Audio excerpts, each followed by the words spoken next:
So in this section, Krishna describes those people who do not understand completely about spiritual life. They go to different devatas to fulfill their material desires. So let us understand this section.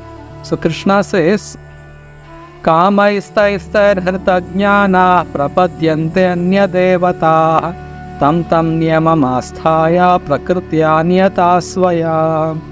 Those whose minds are distorted by material desires surrender unto demigods and follow the particular rules and regulations of worship according to their own natures. So Krishna is telling that Kamaisthaistar hritajnanaha prapadyante anya devataha. Those who have some material desires, because they don't understand that Krishna is the source of everything, even to fulfill material desires of every living being, it is Krishna who is making arrangements in this material world, and he has appointed various devatas to fulfill the desires of innumerable living beings. So people who don't understand the complete science of this creation, they think that to fulfill some material desires, it is better to worship the devatas than to approach the Supreme Lord. So because of this distorted mind and distorted intelligence, they approach various devatas and they follow the rules and regulations of worshipping those devatas to fulfill their material desires. So Krishna is calling them hritajnanaha, means those whose knowledge is taken away, distorted, because they don't have complete understanding about spiritual science. So further Krishna says, Yo yam tanum bhaktaha shraddhayarchitum ichchati tasya chalam shraddham tameva vidadhamyaham. I am in everyone's heart as the super soul. As soon as one desires to worship the demigods, I make his faith steady so that he can devote himself to some particular deity. So, Krishna, he is present in the heart of every living being as Paramatma. It is said by Lord Krishna in the Bhagavad Gita, Ishvaraha sarva bhutanam hriddesha arjuna tishtati. Krishna says that I am the Supreme Lord and I am situated in the heart of every living being.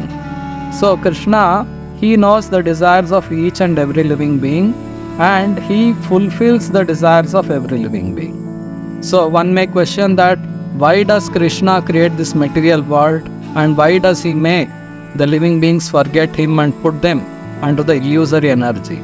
Actually, every living being has its freedom, and the Lord respects the freedom of every living being. Naturally, a living being is happy with the Supreme Lord Krishna in the spiritual world. That is a natural position of the living being. But because every living being has his own minute freedom, he can choose to live with the Supreme Lord and enjoy with him happily in his loving relationship. Or he can be away from the Supreme Lord and try to enjoy independently. When the living being desires to enjoy without Krishna, then the Lord makes an arrangement for fulfilling the material desires of such living beings. So, therefore, the Lord has arranged this whole material creation, and in order to fulfill our desires, He has empowered some living beings to act as His representatives and fulfill the material desires of those living beings. And He has created this whole material existence, and those Devatas, the demigods, are also parts of the universal body of the Lord. So those who approach the Devatas for material desires, the Lord makes the faith in the living beings who want to fulfill the material desires. The Lord Himself gives them the determination and faith to worship that particular Devata to fulfill their particular desire. In the scriptures, there are recommendations of worshipping various Devatas for various material benefits. For example, those who want good health, worshipping of sun god is recommended. Those who want knowledge, worshipping of goddess Saraswati is recommended. And those who want beautiful wife, worshipping of Uma, the wife of Lord Shiva, is recommended. Like that, various Devatas have that empowerment by the Supreme Lord to supply certain material benefits to their worshippers. So those Devatas are also parts of Krishna, and the living beings who want to fulfill their desires, they are also parts of Krishna. The Devatas are not independent in supplying whatever a living being asks for. It is supplied by Krishna to the Devatas, and the Devatas are agents who award those benefits to the worshipping living beings. So, no one is independent of the Supreme Lord. Supreme Lord is the ultimate cause of everything. Lord Krishna is the cause of everything. So, even the Devatas, they are aware of it. But those who are less intelligent, they think that to fulfill certain material desires, it is better to worship the Devatas than approach the Supreme Lord Krishna. But pure devotees who have complete knowledge of everything, even if they have some material desires, they don't approach the Devatas, they approach the Supreme Lord Krishna himself, and Krishna fulfills the desires of his pure devotees. Generally, pure devotees don't ask anything from the Supreme Lord because they know that whatever is needed to serve him, Krishna himself will supply, and they don't explicitly pray to Krishna to fulfill some material desires. That is not pure devotion. So pure devotees never ask Krishna to fulfill their material desires. But Krishna, he understands the desires of every living being, and he fulfills their desires.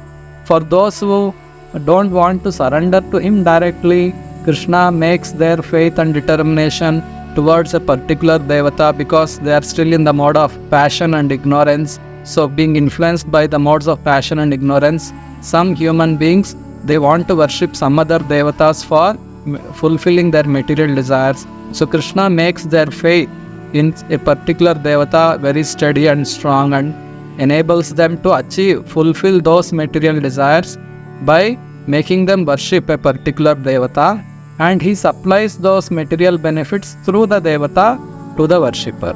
So that is explained here by Lord Krishna. So further Krishna says, Sataya Shraddhaya Yuktas Tasya Radhanamihate Labante cha Tataha Kaman Mayaiva Vihitan Hitan. Endowed with such a faith, he seeks favor of a particular demigod and obtains his desires.